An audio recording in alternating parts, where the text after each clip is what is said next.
Welcome back. This week, key economic data prints take center stage amid tariff and global trade war uncertainty.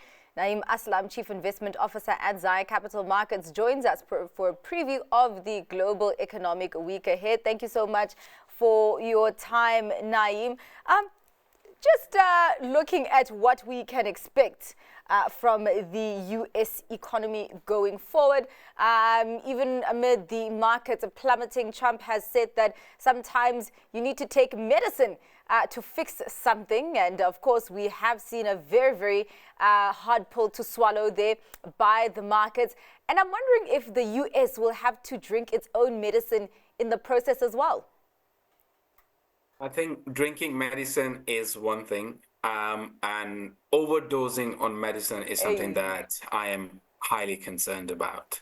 And I think this is the direction that we are very much focusing, and then where we are very much concerned about when it comes to the markets, because just a few moments ago, he has tweeted on his social platform Truth that he's going to impose a 50% tariff on top of 34% on China if China doesn't back off by the 9th of April.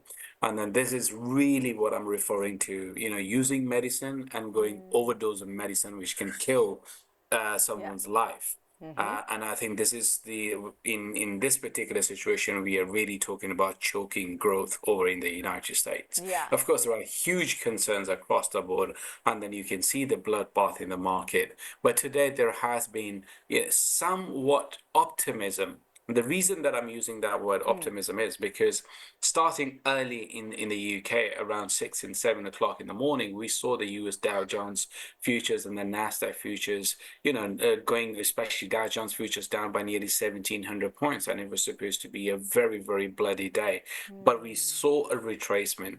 But now, given what Trump is talking about, I think those fears are going to come back once again. Yeah. And if these two parties do not come to a common sense, I think the disaster, the catastrophe could be something which maybe everyone would be too late to control it. Yeah, and indeed we also have seen that turnaround in the local market as well today. So we will see if that holds up or not. I mean, we are deep within a trade war at this point, particularly between the U.S. and China. And I'm wondering at this point if Trump then adds on 50% to the tariffs on China, what lifeline then does China have to actually avoid moving backwards? You see, I think if China was going to use any lifeline, they would have gone well before this particular situation, because whether it's a trade war or whether it is any kind of a war, no one wins in that particular war. And we are looking at a situation where every single country and every single company pretty much is sitting on a very, very high debt. And that should be alarming to investors. That should be alarming to policymakers, given where interest rates are currently. And then there was a very minimal room for these interest rates to move to the downside.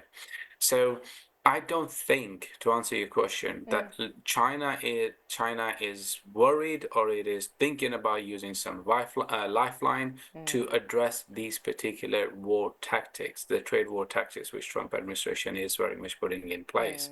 So it is like who blinks first. I think that is really the strategy here. China knows that, okay, if US wants to isolate itself with the rest of the world, it will be China which will be the biggest, who's going to get the biggest gain out of this particular trade war. And the US in the long term perhaps may be able to win this war because of automation and once the supply chain is fully restored. But for now, it becomes very, very clear to us that the era of globalization, unfortunately, has come to an end.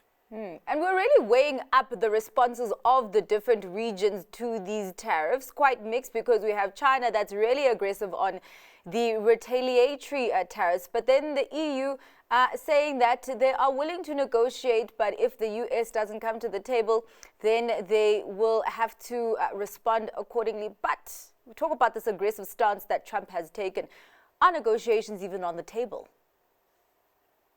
I think that as an investor and in the market, everyone wants to think that that is on the table. Yeah.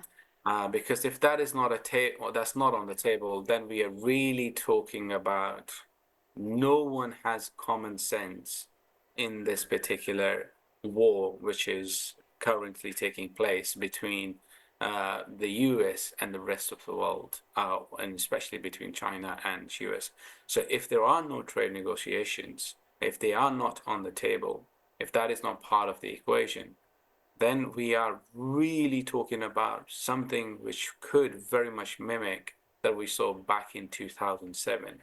And that means just only a beginning of the crisis which is about to unfold. Because the domino effect, once these particular companies will begin to fail, the credit default swaps for these particular companies is really, really going to create a large troublesome for everyone. And as I mentioned, if that wave, if that tsunami begins, no one would be able to stop it. You would see valuations evaporating like water in a desert, and we could easily see S&P 500 dropping more than 50% from its current levels, and I'm not even speaking about the all-time highs. Yeah. I mean, as we're talking about the EU, we had seen a major focus on the defense stocks with a lot of buying activity in the weeks leading up to Liberation Day, as different regions in Europe have said that they're going to increase their defense spending. Those stocks have actually been doing quite well until recently, and particularly today, where we have seen double-digit drops in their share prices. What are you reading into that? Why the big turnaround? But also, if the EU, how much room they have in their budgets, considering this tsunami that you're talking about of a potential contraction in global economic growth? The thing is, a lot of war coffins, they have already been utilized, and there was a very little time to replenish them. And there isn't much in those particular war coffins that everyone went in, took those particular treasures out of these particular coffins and provided the support to the economy during the COVID-19 when everyone needed that. Now, the fact that there is no money there to take, well, practically speaking, there's never any money. You are just printing debt. But now the debt levels are at a level that anyone with even a single brain cell would like to think what are they buying in terms of when they're buying a debt and what is the ability to pay the debt. So I think that cushion isn't very comfortable for many investors to really to go after the same sort of the luxury that these particular governments had when they went during the COVID-19 time period. So I think EU is sitting at a very, very difficult point because within EU there are a lot of conversations, a lot of geopolitical tensions within the EU itself. Yeah. So, and then this particular trend, which started from the United States, which is, America first and everyone else falls after, and the deglobalization element of that is very much hitting Europe as well. And that very much brings a question to your mind that how could that really impact euro if these particular companies going to go down that route? So to answer your question again briefly, I think EU countries do not have much cushion. It's not a comfortable position for them to sit. So that is why they want the US to come to the table. Now, of course, the question is if Donald Trump wants to come to the table, because for now it seems like his war is very much with China, and he wants to prove it to the world that yes, these particular tariffs that he had, or these particular tactics will work.